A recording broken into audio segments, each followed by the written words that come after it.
Hi everyone, today we're going to be resetting the service light on this 2017 Renault Captur. This will probably work for a lot of the Renault range with this style dashboard. So the first thing we're going to do is using these arrows on the side of the stalk here, using the up arrow, we're going to scroll through until we find service intervals, which is there. I'm going to hold down the up arrow.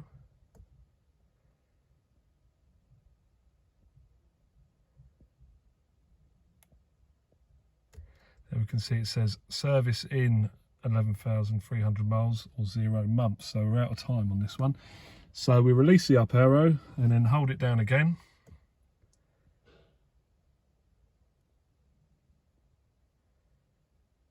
Let it flash away.